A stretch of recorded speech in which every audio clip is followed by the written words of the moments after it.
संपूर्ण देशाचा विचका झालेला आहे, राज्याचा विचका झालाय। मला ना कोणाची सत्ता आहे आणि कोण विरोधी पक्षात आहे वगैरे, कोणाला सत्ता मिळवायची आहे, हा सगळा भाग बाजूला सोडा। आपण आपल्या राज्याचं काय नुकसान करतोय, आपण आपल्या देशाचं काय नुकसान करतोय। आज बेरोजगारीचं प्रमाण इतकं प्रचंड मोठ्या प्रमाणावरती वाढलेलं आहे, काही लक्ष आपलं तिकडे?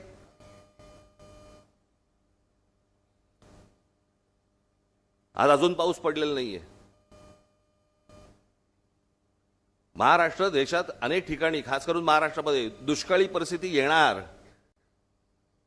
आणि आमच्याकडे काय चाललंय? खासदार फोडणं, आमदार फोडणं, नगरसेवक फोडणं। आमची सत्ता कशी टिकेल, वाटेल तेवढे पैसे आम्ही द्यायला तयार आहोत, माणसं विकली जात आहेत। मला असं वाटतं राजकीय पक्षाच्या कार्यकर्त्यांनी या गोष्टींचा विचार करायला नाही पाहिजे, जनतेने करायला पाहिजे, लोकांनी करायला पाहिजे। की ज्यांना निवडून आणण्यासाठी तुम्ही 4-4, 5-5 तास, 2-2 तास तिथे उन्हामध्ये त्या रांगेत उभे राहिलात, तो माणूस 50-100 कोटीसाठी म्हणून विकले जातात, त्यांना पुन्हा तुम्ही परत उभे करणार का? आत्ताही जर समजा ते परत आले तर तुमची प्रतिक्रिया काय असणार त्याच्यावरती?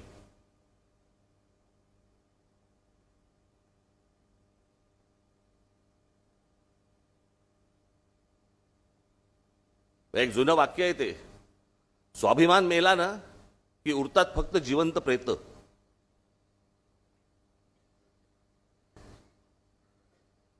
आणि हे ज्या प्रकारचं राजकारण आता महाराष्ट्रामध्ये, देशामध्ये जे सुरू आहे, भविष्यातल्या येणाऱ्या पिढ्यांना आम्ही काय सांगणार आहोत? आम्ही विकले गेलो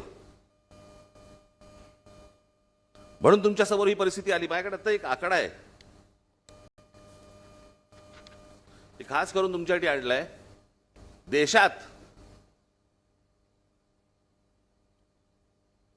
आत्महत्यांचं प्रमाण किती वाढलंय त्याचा आकडा इंडियन एक्सप्रेसचा रिपोर्ट आहे।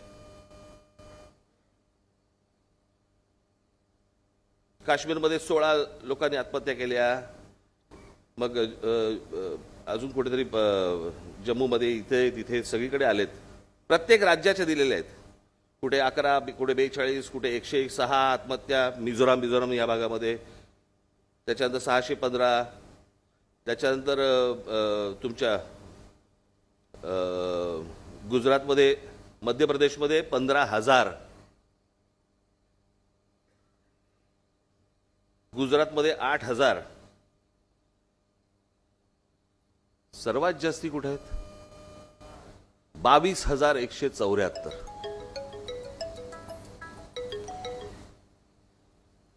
आज शेतकरी आत्महत्या करतायत, विद्यार्थी आत्महत्या करतायत, नीटचे पेपर फुटतायत। या नीटला जेव्हा आणली त्याच वेळेला आपण विरोध केला होता।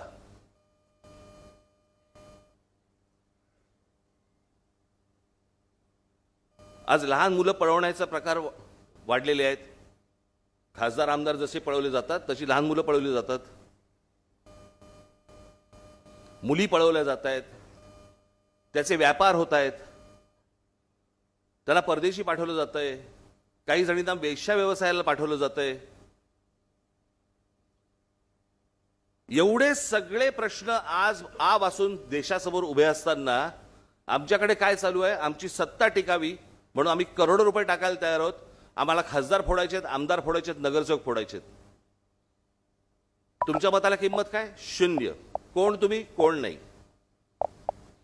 रांगेत उभं राहा, मेंढरासारखे मतदान करा, मोकळे व्हा। आज हे भारतीय जनता पक्षाकडनं सुरू आहे, उद्या दुसऱ्या पक्षांकडनं सुरू होईल, काही दुसऱ्या इतर पक्षांकडनं अगोदर, ह्याच्या अगोदर पण झालेलं आहे। याला निवडणूक म्हणणार? मी काल आम्ही बसलो असताना मी म्हटलं बरं झालं चला आपले खासदार निवडून आले।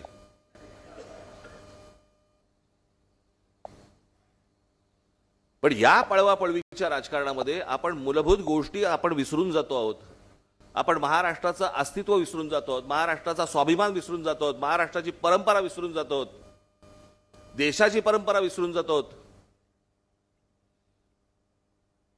आणि चौबाजूने आम्ही काय बघतोय? आज या सगळ्या गोष्टी विकल्या जात आहेत। मी तुम्हाला आता एक आपल्या हे महावितरण ना, MSCB,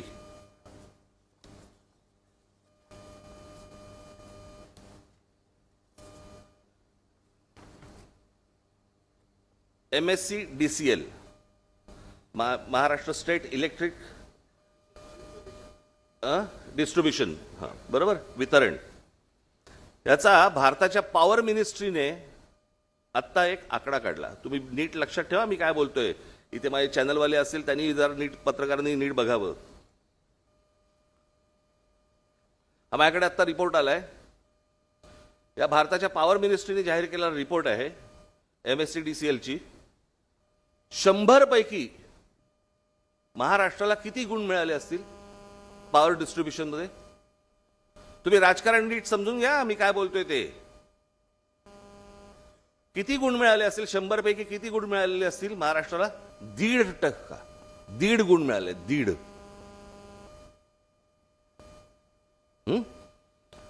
या 1.5चा अर्थ कळतोय तुम्हाला? यांचा आता IPO येतोय. MSC DCLचा आता IPO येतोय, म्हणजे लोकांकडनं पैसे घेण्यासाठी. ज्याला 1.5 मार्क आहे त्याच्यात कोण गुंतवणूक करणार मला जरा सांगा. कोण येणार गुंतवणूक करायला? फक्त म्हणजे हे एकदा ताब्यात आलं संपूर्ण महाराष्ट्राचं डिस्ट्रीब्युशन की महाराष्ट्राची वीज हे अदानी ठरवणार.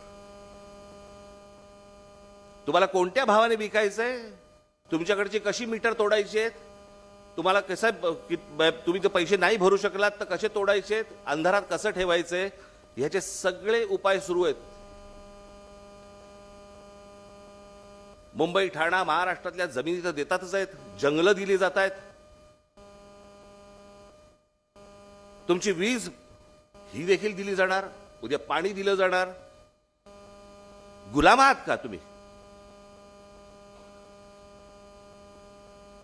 यांच्यासमोर आम्ही भिका मागायच्या आणि मग हे काय करणार? पुन्हा परत तुम्हाला आंदोलनामध्ये गुंतवून ठेवणार. हे चक्र कसं फिरते बघा. परत तुम्हाला आंदोलनामध्ये गुंतवून ठेवणार, मग लोक आपल्याकडे येणार की आमच्याकडचे भाव वाढले, मग त्याच्यावरती आपली सगळ्यांची आंदोलन होणार, आपलीच नाही इतर पक्षांची होणार, आणि मग आपलं लक्ष तिकडे आणि ह्यांचं लक्ष SIR वर. निवडणुकीला ज्यावेळेला तुम्ही मतदानाला जाल त्यावेळेला तुमच्या लक्षात येईल आपले मतदारच नाही आहेत, म्हणजे मतदार आहेत पण त्यांची नावच नाही आहेत. आणि जरा त्या वेळेला तिथे मतदारांची नावं जर समजा गाळली गेलेली असतील तर त्या क्षणाला तुम्ही काहीही करू शकणार नाहीत.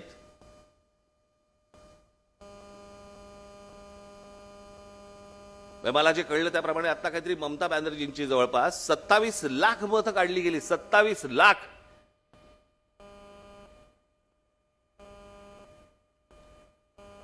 आणि कसं वेचून वेचून वेचून वेचून सगळ्या गोष्टी सुरू आहेत बघा. तिकडे केजरीवाल पडले, इथे ममता बॅनर्जी पडल्या. हवा आहे तो घ्यायचा, बाकीच्यांना पाडायचं, संपूर्ण सिस्टीम ताब्यात घेतलेली आहे.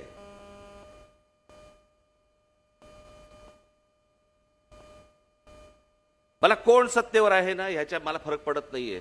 सत्तेवर बसून तुम्ही काय करताय ना याचा मला जास्ती फरक पडतो.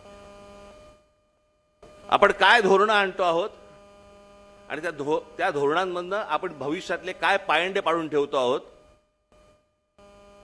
उद्या दुसरे सत्तेवरती येतील, ते याहून काहीतरी अघोरी करतील आणि त्यावेळेला आत्ता जे सत्तेतले आहेत ते ज्यावेळेला बोंबा मारतील त्यावेळेला ते सांगतील तुम्ही काय केलं होतं, तुम्ही हेच केलं होतं ना म्हणून आम्ही हे केलं.